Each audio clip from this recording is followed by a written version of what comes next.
Page 22, Chapter 3.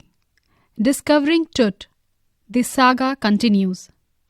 By A.R. Williams. Notice these expressions in the text. Infer their meaning from the context. 1. Forensic reconstruction. 2. Scudded across. 3. Casket grey. 4. Resurrection. 5. Funerary treasures. 6. Circumvented. 7. Computed tomography. 8. Eerie detail. Now the text. He was just a teenager when he died, the last heir of a powerful family that had ruled Egypt and its empire for centuries. He was laid to rest laden with gold and eventually forgotten. Since the discovery of his tomb in 1922, the modern world has speculated about what happened to him, with murder being the most extreme possibility. Now, leaving his tomb for the first time in almost 80 years, Tut has undergone a CT scan that offers new clues about his life and death, and provides precise data for an accurate forensic reconstruction of the boyish pharaoh. Page 23. An angry wind stirred up ghostly dust devils as King Tut was taken from his resting place in the ancient Egyptian cemetery known as the Valley of the Kings. Dark-bellied clouds had scudded across the desert sky all day and now were veiling the stars in casket grey. It was 6 p.m. on 5 January 2005. The world's most famous mummy glided head-first into a CT scanner brought here to probe the lingering medical mysteries of this little understood young ruler who died more than 3,300 years ago. All afternoon, the usual line of tourists from around the world has descended into the cramped, rock-cut tomb some 26 feet underground to pay their respects. They gazed at the murals on the walls of the burial chamber and peered at Tut's gilded face, the most striking feature of his mummy-shaped outer coffin lid. Some visitors read from guidebooks in a whisper. Others stood silently, perhaps pondering Tut's untimely death in his late teens or wondering with a shiver if the pharaoh's curse, death or misfortune falling upon those who disturbed him was really true. The mummy is in very bad condition because of what Carter did in the 1920s, said Zahi Hawass, Secretary General of Egypt's Supreme Council of Antiquities, as he leaned over the body for a long first look. Carter, Howard Carter, that is, was the British archaeologist who in 1922 discovered Tut's tomb after years of futile searching. Its contents, though hastily ransacked in antiquity, were surprisingly complete. They remain the richest royal collection ever found and have become part of the pharaoh's legend. Stunning artifacts in gold, their eternal brilliance meant to guarantee resurrection, caused a sensation at the time of the discovery and still get the most attention. But Tut was also buried with everyday things he would want in the afterlife: board games, a bronze razor, linen undergarments, cases of food and wine. After months of carefully recording the pharaoh's funerary treasures, Carter began investigating his 3 nested coffins. Opening the first, he found a shroud adorned with garlands of willow and olive leaves, wild celery, lotus petals, and cornflowers. The faded evidence of a burial in March or April. When he finally reached the mummy, though he ran into trouble, the ritual resins had hardened, cementing Tut to the bottom of his solid gold coffin. No amount of legitimate force could move them. Carter wrote later, what was to be done? The sun can beat down like a hammer this far south in Egypt, and Carter tried to use it to loosen the resins. Page 24. In this page, the map of the Valley of the Kings is given. Page 25. For several hours, he set the mummy outside in blazing sunshine that heated it to 149 degrees Fahrenheit. Nothing budged. He reported with scientific detachment that the consolidated material had to be chiseled away from beneath the limbs and drunk before it was possible to raise the king's remains. In his defense, Carter really had little choice. If he hadn't cut the mummy free, thieves most certainly would have circumvented the guards and ripped it apart to remove the gold. In Tut's time, the royals were fabulously wealthy, and they thought or hoped they could take their riches with them. For his journey to the great beyond, King Tut was lavished with glittering goods, precious collars, inlaid necklaces and bracelets, rings, amulets, a ceremonial apron, sandals, sheaths for his fingers and toes, and the now iconic inner coffin and mask, all of pure gold. To separate Tut from his adornments, Carter's men removed the mummy's head and severed nearly every major joint. Once they had finished, they reassembled the remains on a layer of sand in a wooden box with padding that concealed the damage. The bed where Tut now rests. Archaeology has changed substantially in the intervening decades, focusing less on treasure and more on the fascinating details of life and intriguing mysteries of death. It also uses more sophisticated tools, including medical technology.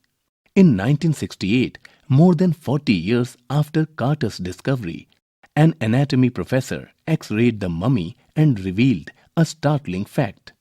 Beneath the resin that cakes his chest, his breastbone and front ribs are missing. Today, diagnostic imaging can be done with computed tomography, or CT, by which hundreds of X-rays in cross-section are put together like slices of bread to create a three-dimensional virtual body. What more would a CT scan reveal of Tut than the X-ray? And could it answer two of the biggest questions still lingering about him? How did he die, and how old was he at the time of his death? King Tut's demise was a big event, even by royal standards. He was the last of his family's line, and his funeral was the death rattle of a dynasty. But the particulars of his passing away and its aftermath are unclear. Tut's father or grandfather was a powerful pharaoh who ruled for almost 4 decades at the height of the 18th dynasty's golden age. His son Amenhotep IV succeeded him and initiated one of the strangest periods in the history of ancient Egypt. Page 26. The new pharaoh promoted the worship of the Aten, the sun disk, changed his name to Akhenaten, or servant of the Aten, and moved the religious capital from the old city of Thebes to the new city of Akhetaten, known now as Amarna. He further shocked the country by attacking Amun, a major god, smashing his images and closing his temples. It must have been a horrific time, said Ray Johnson, director of the University of Chicago's Research Center in Luxor, the site of ancient Thebes. The family that had ruled for centuries was coming to an end, and then Akhenaten went a little wacky. After Akhenaten's death, a mysterious ruler named Smenkhare appeared briefly and exited with hardly a trace. And then a very young Tutankhaten took the throne, King Tut, as he is widely known today. The boy king soon changed his name to Tutankhamen, living image of Amun, and oversaw restoration of the old ways. He reigned for about 9 years, and then died unexpectedly. Regardless of his fame and the speculations about his fate, Tut is one mummy among many in Egypt. How many? No one knows. The Egyptian Mummy Project, which began an inventory in late 2003, has recorded almost 600 so far and is still counting. The next phase, scanning the mummies with a portable CT machine donated by the National Geographic Society and Siemens, its manufacturer. King Tut is one of the first mummies to be scanned, in death, as in life, moving regally ahead of his countrymen.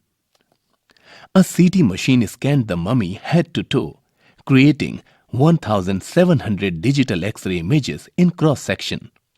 Tut's head scanned in 0.62 mm slices to register its intricate structures, takes an eerie detail in the resulting image.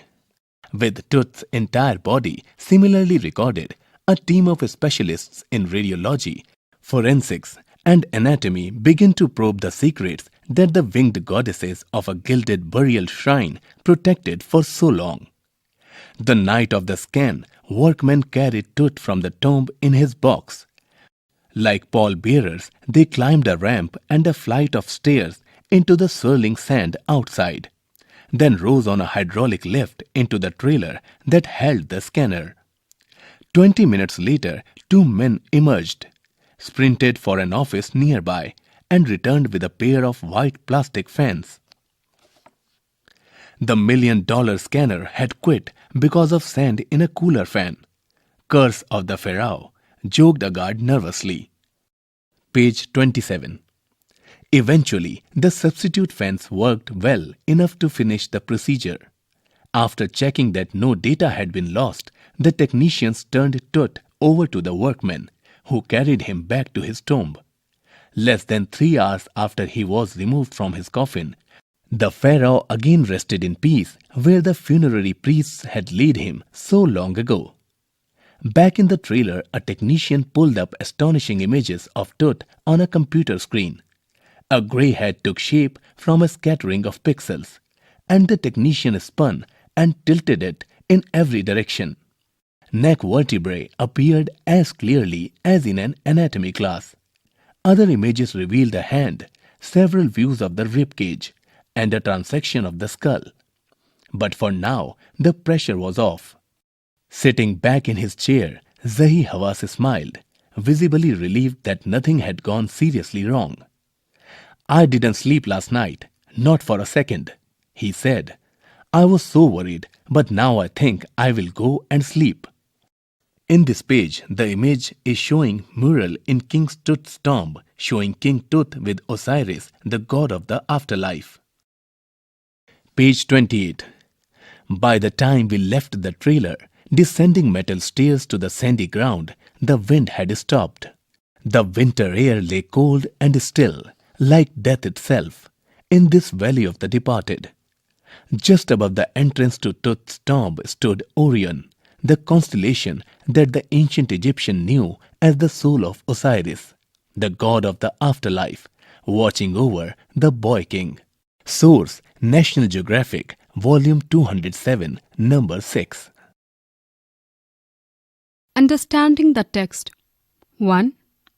Give reasons for the following. First, King Tut's body has been subjected to repeated scrutiny. Second, Howard Carter's investigation was resented. Third, Carter had to chisel away the solidified resins to raise the king's remains. Fourth, Tut's body was buried along with gilded treasures. Fifth, the boy king changed his name from Tutankhaten to Tutankhamun. 2. First, list the deeds that led Ray Johnson to describe Akhenaten as wacky. Second, what were the results of the CT scan? Third, list the advances in technology that have improved forensic analysis. Fourth, explain the statement, King Tut is one of the first mummies to be scanned, in death as in life. Talking about the text. Discuss the following in groups of 2 pairs, each pair in a group taking opposite points of view. 1. Scientific intervention is necessary to unearth buried mysteries. 2. Advanced technology gives us conclusive evidence of past events. 3rd, traditions, rituals, and funerary practices must be respected. 4th, knowledge about the past is useful to complete our knowledge of the world we live in. Page 29. Thinking about language. 1. Read the following piece of information from the Encyclopedia of Language by David Crystal. Egyptian is now extinct. Its history dates from before the 3rd millennium BC, preserved in many hieroglyphic inscriptions and papyrus manuscripts. Around the 2nd century AD, it developed into a language known as Coptic. Coptic may still have been used as late as early 19th century and is still used as a religious language by Monophysite Christians in Egypt. 2. What do you think are the reasons for the extinction of languages? 3. Do you think it is important to preserve languages? 4. In what ways do you think we could help prevent the extinction of languages and dialects? Working with words. 1. Given below are some interesting combinations of words. Explain why they have been used together. 1. First, ghostly dust devils. Second, desert sky.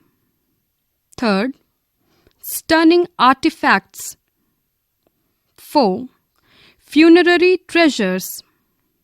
5th, scientific detachment. 6th, dark-bellied clouds. 7th, cascade grey. 8th, eternal brilliance. 9th, ritual resonance. 10. Virtual body. 2. Here are some commonly used medical terms. Find out their meanings. Words are CT scan, MRI, tomography, autopsy, dialysis, ECG, postmortem, angiography, biopsy. Page 30. Things to do. 1. The constellation Orion is associated with the legend of Osiris, the god of the afterlife. Find out the astronomical descriptions and legends associated with the following. First, Ursa Major or Saptarishi Mandal. Second, Polaris or Dhruv Tara. Third, Pegasus or winged horse. Fourth, Sirius or dog star. Fifth, Gemini or Mithun. 2. Some of the leaves and flowers mentioned in the passage for adorning the death are willow, olive, celery, lotus, cornflower. Which of these are common in our country? 3. Name some leaves and flowers that are used as adornments in our country. Notes. Understanding the text. Factual comprehension. Giving reasons. Listing. Talking about the text. Debate on issues raised in the text related to rediscovering history with the help of technology, respect for traditions, or reflection on issues. Thinking about language. Extinction of language and language preservation. Working with words. Understanding adjectival collocations, common medical terms. Things to do. 1. Relating astronomical facts and legends across the curriculum. 2. Finding out botanical correlates. You were just listening to this chapter. It was presented by CIET NCERT, New Delhi, India.